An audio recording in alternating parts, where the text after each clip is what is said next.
Hi everyone, this is Jamie Ho. So we're in Magic Mirrors.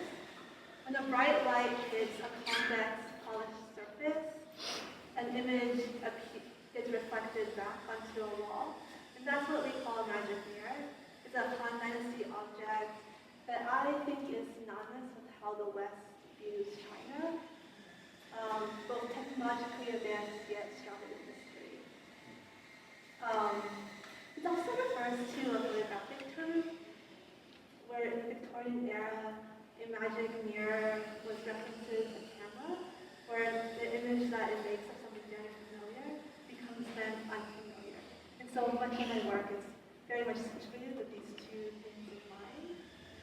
Like magic mirrors, my work generates mirror images that travel a long history of public spectacle and display of Asian American women and femmes. And much of my work, though, is situated very much in Chinese diaspora.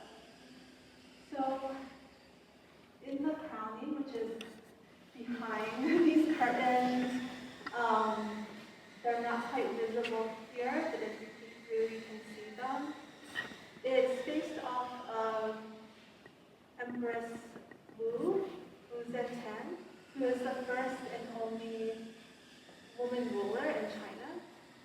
And she's been rewritten to kind of meet or adhere to her normative patriarchal ideas of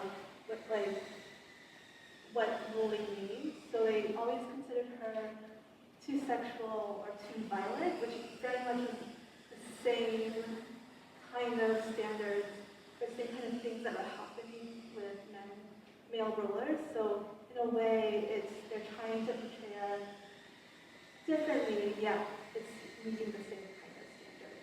And so much of my work thinks about what it means to push against those impossible standards, push against those ideas of how we view women, especially within that context.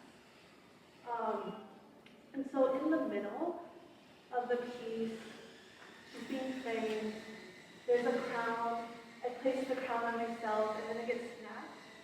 I'm like pretending to be surprised. It's very much of a gesture towards surprise, yet because it's done in such a caring manner, and yet because of that kind of interaction, it's not, I still have agency in how I make it see. And so much of my work deals with that perception of these beauty standards and also these gender norms that are applied. On the other side of the pieces, they also are the same figure getting ready. So there's a beauty ritual that's happening. And the entire time, and you can see that in this work and also behind me, I'm staring directly at the camera. I'm using the camera as a mirror. I'm putting on makeup, I'm removing it. It's not done very perfectly, it's very imperfection. I'm thinking about and leaning into ideas of failure, because that is one way I see as combining these ideas of what beauty is, what those standards are, and how I fit within them.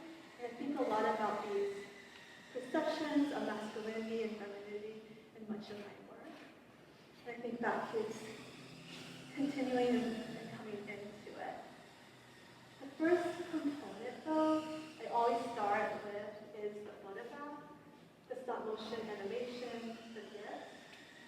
The sculptures start that way, the way in which I install always starts with the image in mind.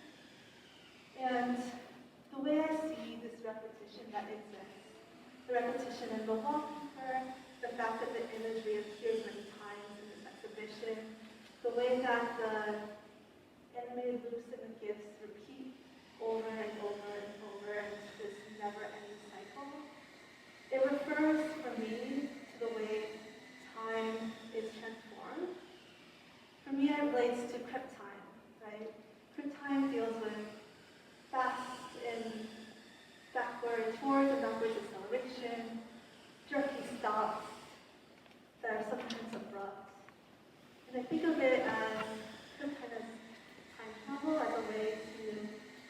about what it means to be disabled in a time in which it's really difficult to adhere to that same time frame as everyone else.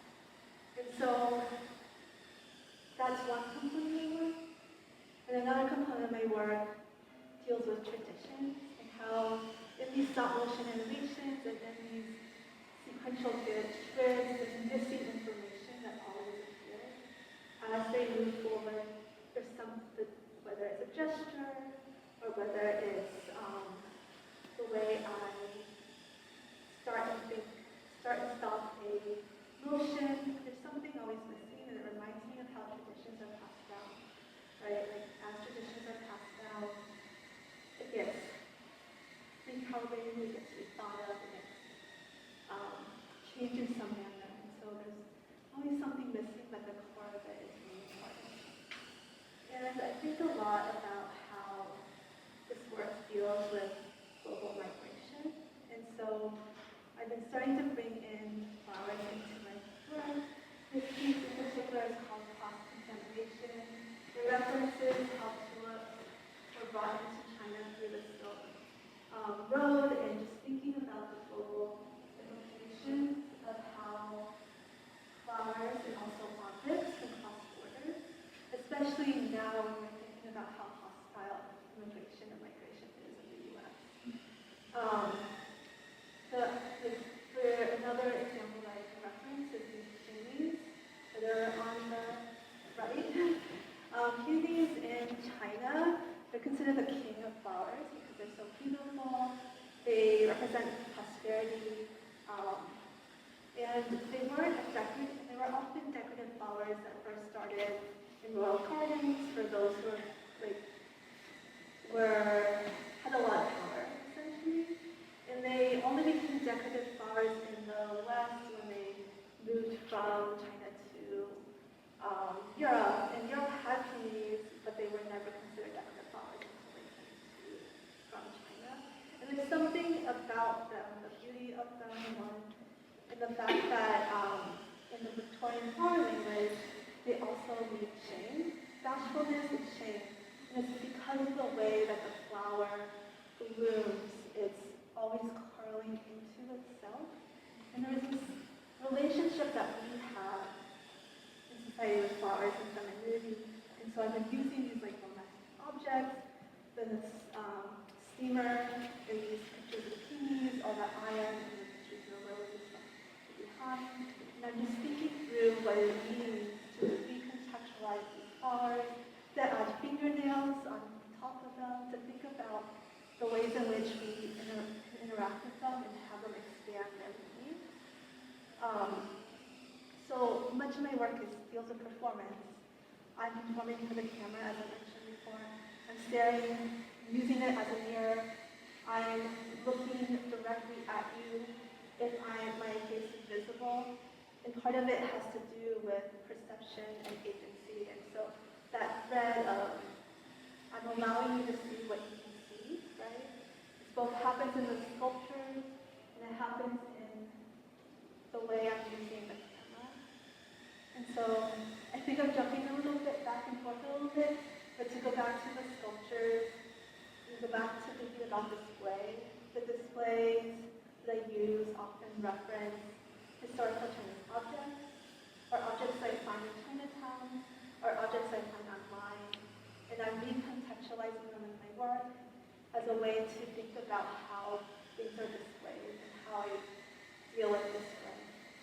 And I'm thinking about in relationship to how Chinese diaspora had to survive and the survival mechanisms of that, including things like the kid stools that I have been sitting on that are also part in my multiple sculptural works because they remind me of the things that my parents would do when I was younger, where they would use these stools as ways to complete domestic tasks, but they're transformed in multiple ways and not just stools for kids, but stools that allow you to stand taller, to grab things, allow you to sit closer, to clean things. They allow you to do so many of these things.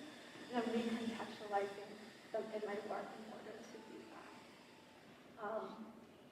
Much of it is play, right? Like I'm bringing in these kid stools as assemblages, but also in my work, I'm introducing this idea of play. I'm using pantyhose that usually is very restrictive. We're wearing them on our legs. Women often have to look professional, maybe less so now, but that's the goal of it. And instead they're on my hands. And then I apply these fake nails that are layered and layered, referencing drug culture. And as I move my hands, which are restricted, right, they morph and they change. The hands become something else. The nails don't look like nails, and my body is morphing and changing. And again, to push against these ideas of how my body can be perceived, how I can be seen, and how much agency I have over these visual aspects. In all, my goal in my work is to create a way in which we prioritize play, we prioritize kernels of joy, and that we're thinking about safety in a way that is looking forward towards the utopia. So, thank you.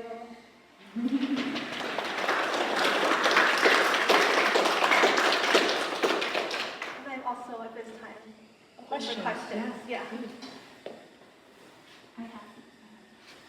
Because of the pantyhose, there's a lot of distortion, Yes. right? Contorting. Yes.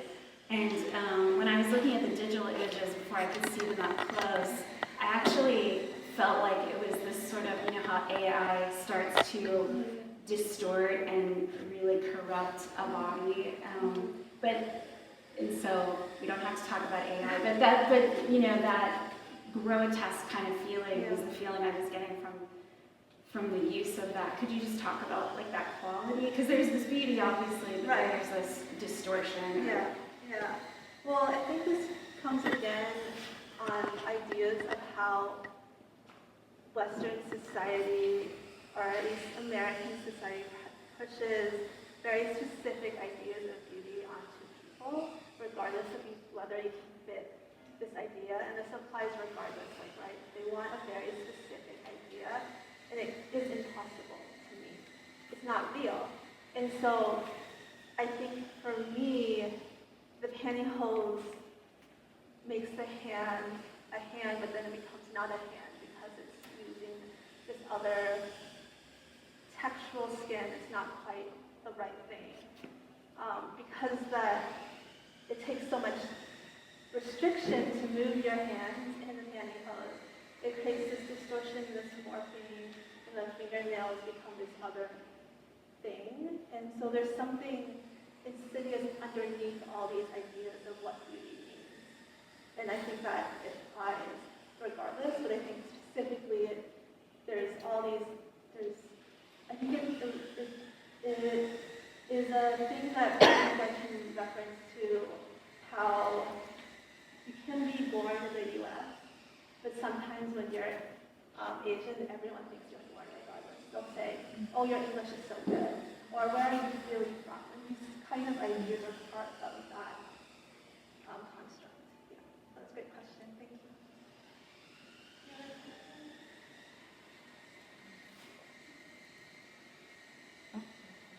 Can you talk a little bit about this piece around the corner? Maybe we can all move.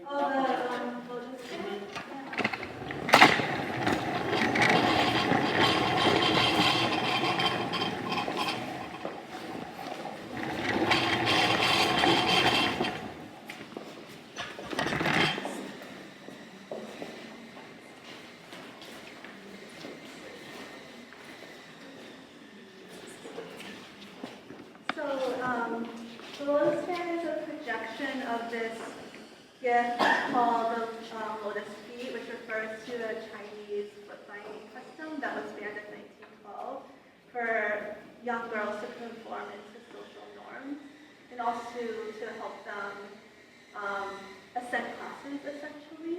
And so in part, I'm using the moving fan as a way to escape those bounds of those constructs of like what is a societal norm and how these societal norms also go in and out of fashion. The other reason why I do this, I'm this reflection and this movement means that the way to view this piece is very difficult because it's being obstructed, right? It's obstructed because the man is moving. It's obstructed the projection that's on the floor because the man is moving. It's also altering and changing where the projection goes, right? There's 3 of them, essentially. There's 3 views of it. There's one on the floor, there's one on the fan, and there's the one that like floats the image across the space. And there's something freeing about that, that is in a constraint of this circle. You know, in some ways almost like an egg on the ground, but it's allowing itself to escape because of that. The other part of this piece, because I'm using foot binding, I'm thinking a lot about disability and what it means to be disabled and what it means to be in a precarious spot when you have treatments that sometimes work and treatments that don't work, and you're living in this like, is this normalcy? What is normal? And so part of that's also imbued in this work. One last question, just because I know there are a lot of photographers in the audience with us today, and something that I appreciate so much about the exhibition is that it takes photography away from just a print and into sculptural work and into moving images. And so can you talk a little bit about when you started doing that and how that came about? Yeah, that's a really good question. I started making these stop motion animated GIFs essentially, where I take these continuous still images and I put them together. Around grad school, I went to a show at Famous Center for Contemporary Arts, and they had Maria Antonin's work, and she makes work with GIFs, but they're Greek statuesque, but she's using her family. And it just made me realize that my work didn't have to be these like 2 images that I was trying to reconcile with, right? I was making the before and after, but it wasn't making sense because really they needed to continue and to move and to repeat. And so when I saw her work, I realized that it didn't have to stay a still image and that it can repeat. And then once I started making these GIFs, I started thinking about, well, they can't just also live in a digital form. They can't just live in these continuous loops, that they can also exist as still images, and they also can exist as wallpaper and sequential grids.